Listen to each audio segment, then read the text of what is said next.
Well, they know that. The West knows that. They're acutely aware of their actual total dependence upon Africa. If Africa manufactured, if they used their own resources, their own minerals, their own materials for their own industries, well, the entire economy of the West would collapse. One of the shocking things that dishonest European historians and writers did is that in order to cover up the ancient Egyptians, they first tried to say that the Egyptians who built the pyramids were light-skinned people. Most Europeans will know little or nothing about African history. They may be vaguely familiar with the fact that Africa has the title of the cradle of humanity, but have no idea why. They do not know that while Europeans were still living in caves, there were thriving civilizations across the entire continent of Africa. Africa is not a poor continent. It is, on the contrary, incredibly rich in human and material resources, but it has been neglected and exploited with a predatory approach for a long time. Well, they know that. The West knows that. They're acutely aware of their actual total dependence upon Africa. If Africa manufactured, if they used their own resources, their own minerals, their own materials for their own industries, well, the entire economy of the West would collapse. And with the collapse of their economy, their whole so-called civilization would collapse. Africa is the foundation upon which they built their house. So they know this. And like I said, this is why no matter what else changes in the world, no matter how power dynamics shift in the world, the subjugation of Africa has been maintained for over 800 years. There's literally nothing more important to them than this. They tell you that if you nationalize, then there will be massive capital flight, investors will run away, and so on. Well, think about that for a second. They're trying to scare you with consequences that they themselves will be imposing. They're warning you that if you do something that is in your country's best interest, they will punish you. This is very different from telling you that the policy in and of itself is actually bad. They're telling you that they will make it a bad policy because of what they will do to you if you implement it. You understand? These people are threatening you, and then you're supposed to trust their advice? The advice of these neoliberal predators? You're supposed to listen to them and trust their advice when they are blatantly telling you that they will punish you if you do something to try to make things better, to try to change things? I mean, they couldn't make it more obvious, their malice. They couldn't make their malice more obvious. They couldn't make it any more obvious how against your best interests they are. How much they put their own private interests above the interests of their country. They're openly identifying themselves to you as your enemy. You understand me? I mean, they're not saying that nationalization doesn't work. They're not saying that it isn't beneficial. They're saying that they will do everything in their power to make sure it doesn't work.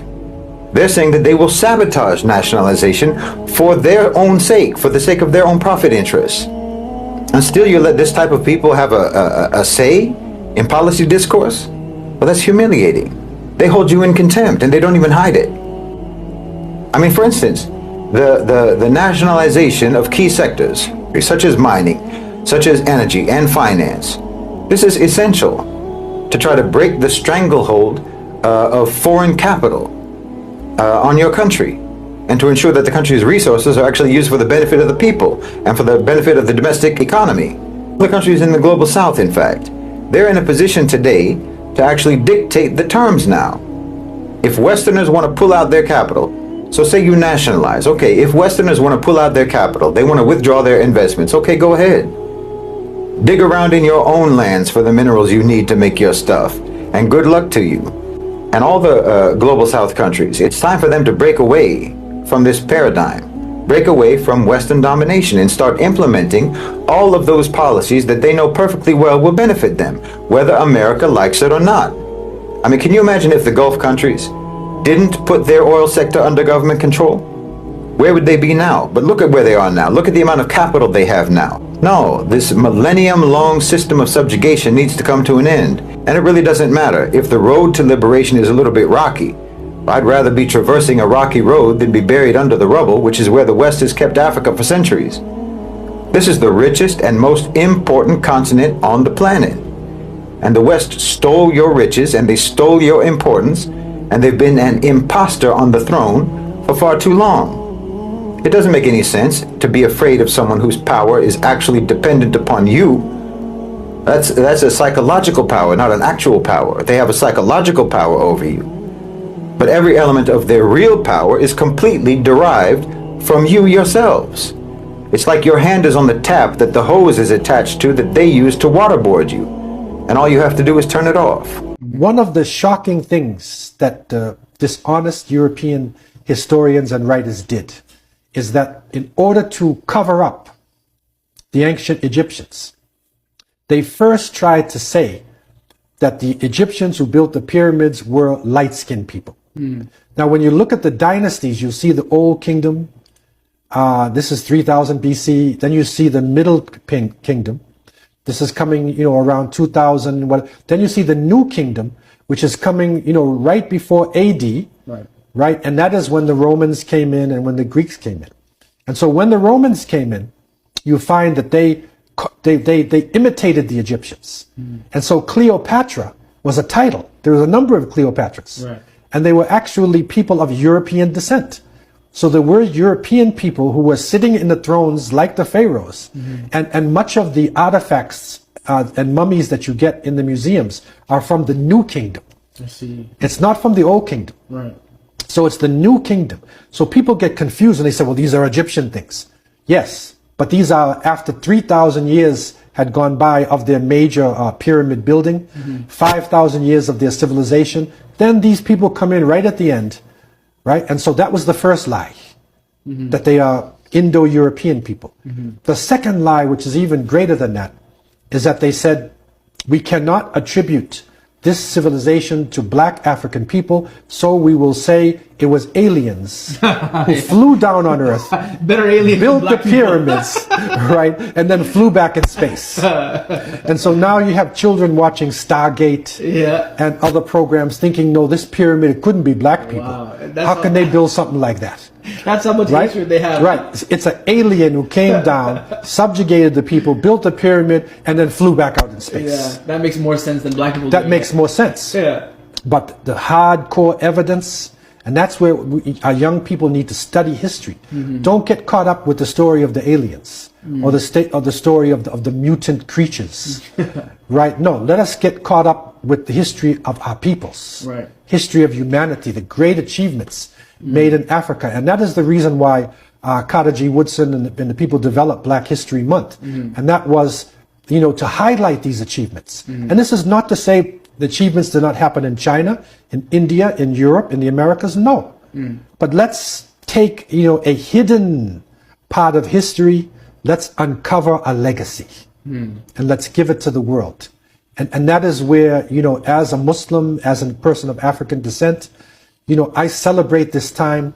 It expands my mind, and I believe it will expand the mind of all children, not just black children. It will help white children to appreciate African Americans, African Caribbean, people from the African continent. They will appreciate that. And when they see LeBron James doing that slam dunk, they'll realize he's a scientist. And he may even be related, to the ancient Egyptians. Most Europeans will know little or nothing about African history. They may be vaguely familiar with the fact that Africa has the title the cradle of humanity, but have no idea why.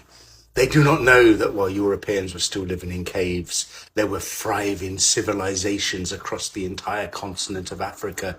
They are oblivious to that. They don't realize that Africans had invented fire and were able to cook meat when they were still hunter-gatherers living from day to day. They don't realize that Africans are able to use the stars to navigate themselves from one place to another. They don't realize this vibrant culture and history of this amazing continent. They just don't know. Africa is not a poor continent. It is, on the contrary, incredibly rich in human and material resources, but it has been neglected and exploited with a predatory approach for a long time. And I want to reverse this approach together with you, which is also a root cause of the migration crisis. We need to support Africa's development on an equal basis and put an end to illegal migration while fighting human trafficking. In my lifetime, Africa will become a superpower in wealth. Africa has the resources, the ability, and the people to grow into an economic superpower. It is the richest continent already in terms of natural resources. 30% of the world's cobalt, diamonds, gold, and iron are in Africa. Africa also has huge wealth in oil. Nigeria produces more than 2.5 million barrels of oil per day. On the global market, one barrel is worth around $52. You can do the maths. And unlike many countries in the West, including Britain, Africa is not saddled with debt. The British debt is 87% of the British GDP, while the African debt is only 9% of their GDP. All but 2 countries in Africa could pay off their debt within 1 year. So the potential is already there, and the growth is already beginning.